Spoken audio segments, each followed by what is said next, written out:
Hey guys, it's Shawn. Today we're going to talk about analyzing a securities law exemption. For those of you who have been following the channel, you know I'm a corporate lawyer. I work with business owners. Part of what I do is help people analyze potential securities offerings, get them set up the right way, try to keep them out of hot water. But today I want to go a little deeper. We've done some videos about securities laws, exemptions versus registered. We're going to go a little deeper today on the exemption side because I feel like it's something we need to dive into to give you a good understanding. Again, as always, feel free to comment with your questions. Don't put anything confidential there. Other people can see those comments, but do feel free to jump in. Today, we're going to take you specifically through how to do an exempt transaction, or at least how to analyze an exempt transaction. You, as a business owner, probably should be getting outside advice, but the more you understand about the different exemptions and which possible, and then help pick the right ones, can be very helpful for you in having a good conversation with your attorney, and also can help ferret out if you might get a potentially problematic attorney. Unfortunately, there's attorneys out there that are dabbling into some of these securities law issues. They may not fully understand them, and they may not give you the advice that you need. So today we're jumping in. You can see here I've brought up sec.gov. This is one great thing. A lot of the regulators here in the U.S. do have very detailed pages that give you their positions on things. It's their opinion. Look, now, of course, a lot of times they're updating in light of court cases and other things, but they're going to help you get in the right direction and help you comply with the law. So we're looking at Rule 506B. This is one of the older rules out there. There's been a lot of exemptions. Crowdfunding was added later. Reg A was updated in what a lot of people call Reg A plus. It has been used more frequently. So there's different check boxes to go down. 506 is a classic one. It's one that's been around for a while. 506B is the older version. These used to just be called 506. Now there's B and C. And so we're going to look at B here. And it's just going to, the main reason we're looking at it is not to just zoom in on that one exemption, but to give you an idea of how to look at an exemption.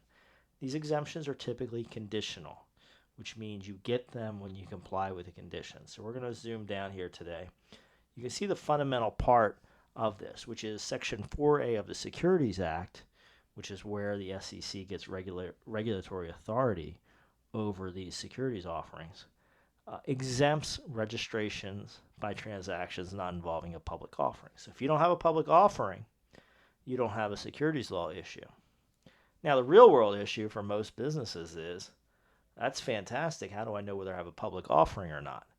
And different people have different opinions on what's a public offering, right? And there are court cases out there, but it's still a judgment call. It's not crystal clear.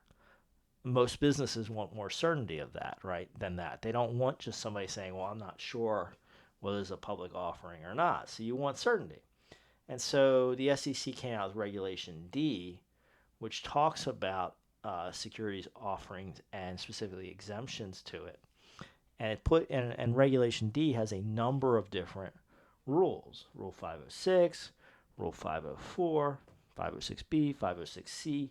There's different avenues you can follow under Regulation D that are all potentially exemptions from Section 4A2 of the Securities Act, which means you get away from having to do that registration, which is so expensive for private companies, and private companies tend to avoid it. So 506B of Regulation D is what they consider a safe harbor. And as you can see, the SEC explains it gives you objective standards that you can get that exemption. So you're getting the exemption under Section 4A2, but 506 is telling you how to get there. And there's several of these, and you can pick and choose the one that is best for you in your situation. But you've got to comply with the conditions. And so now we start seeing what the conditions are.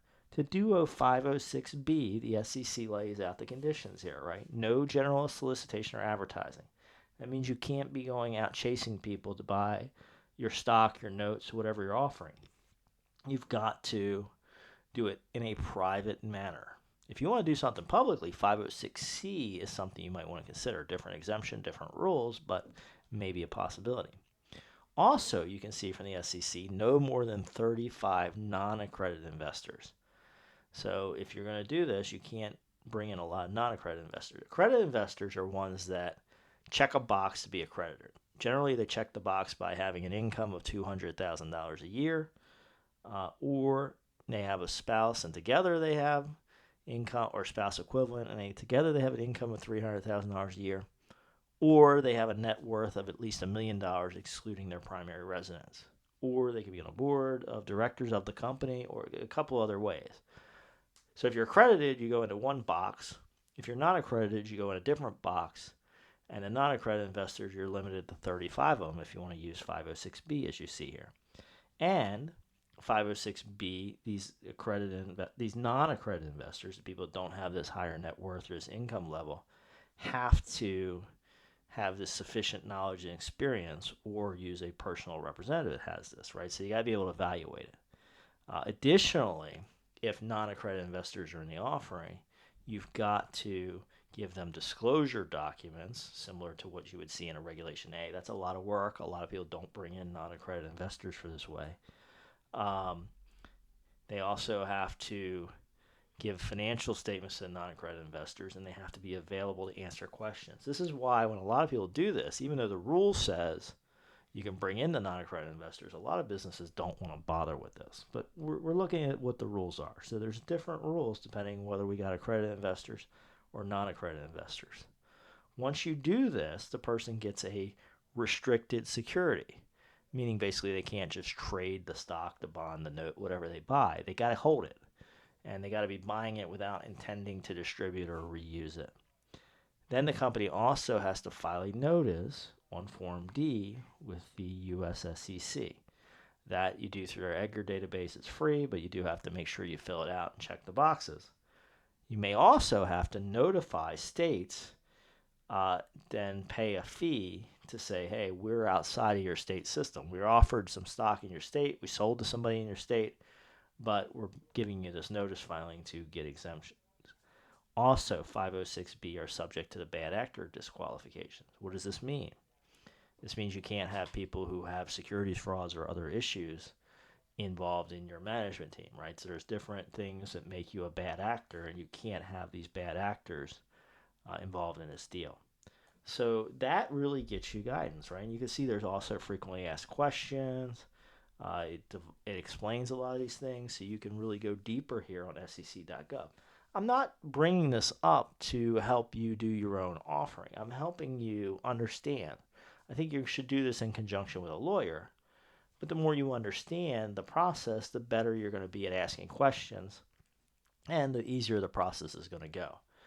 This is just a very simple analysis of how you might want to work through this. If you have questions or comments that are general in nature, feel free to drop them below. Love your suggestions for future videos. We learn a lot from the comments.